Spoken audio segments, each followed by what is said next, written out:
We are Leonardo Sanchez and Klaus Jacobs, and we will do an experiment in order to measure the constant permeability of water in green beans.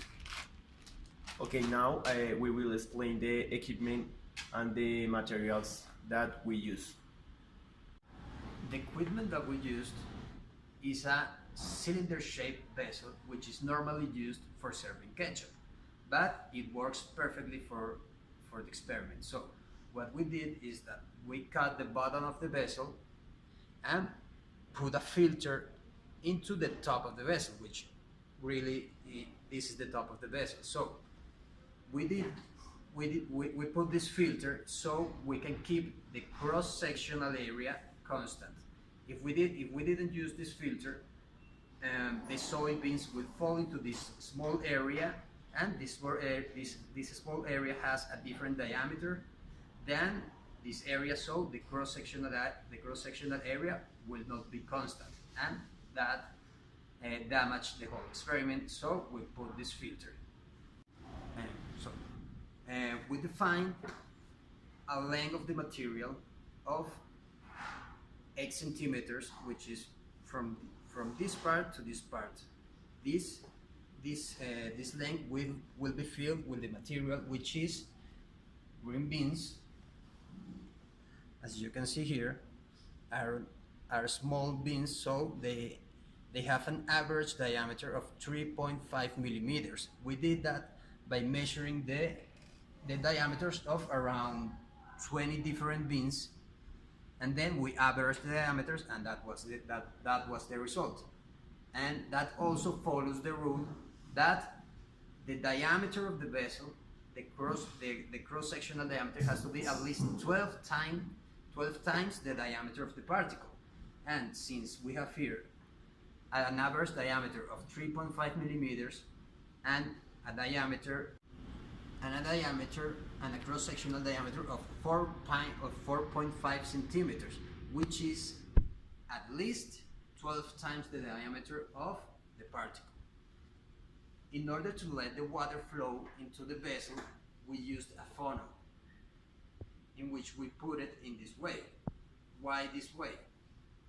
So we can keep the height difference of the water here to here, which is the pressure in the point B, constant. And we used a stroke so we can keep the pressure in point A, which is this point, constant. And that gives us a difference height of around 18 centimeters, which is equivalent to 1,765 pascals. Now we will show the experiment. Now. Okay, now I stop the chronometer when the 15 millimeters is achieved. Now.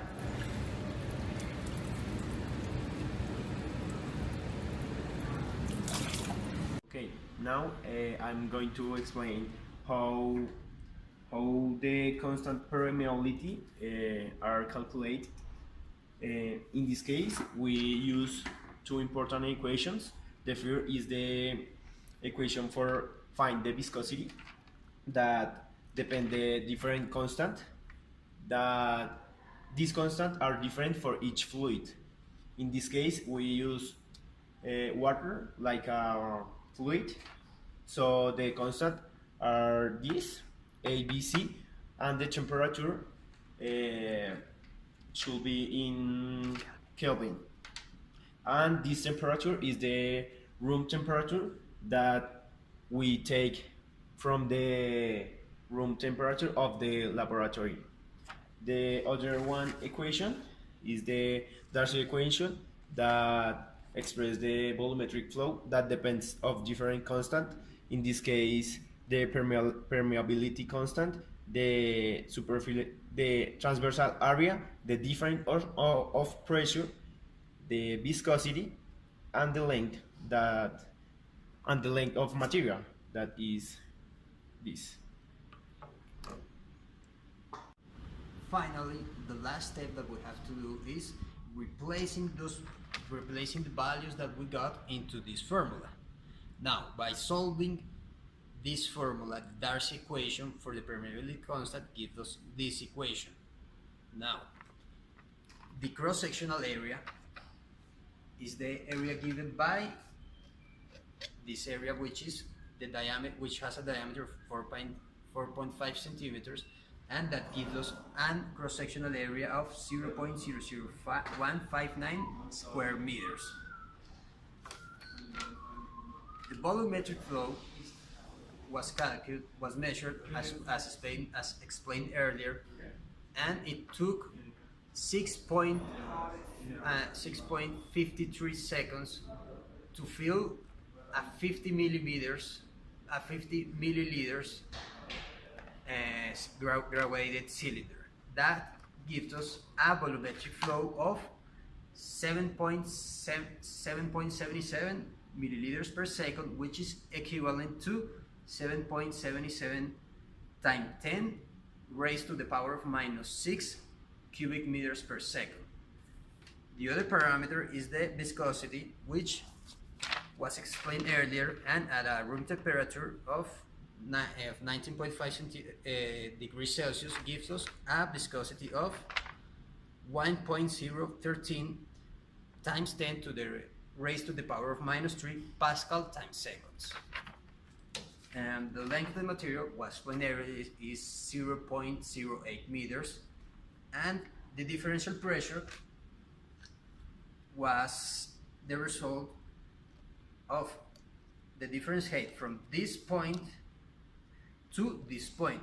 We didn't manage to hold the water level constant until this point due to the experimental procedure, but we did manage to hold the water level until this point, which changes the presumed differential pressure of 18 centimeters to 19 centimeters of water, which is equivalent to 1,836 pascals. Now, if we substitute all those values into this formula, it gives us a permeability constant of -2.13 times 10 raised to the power of -10 square meters.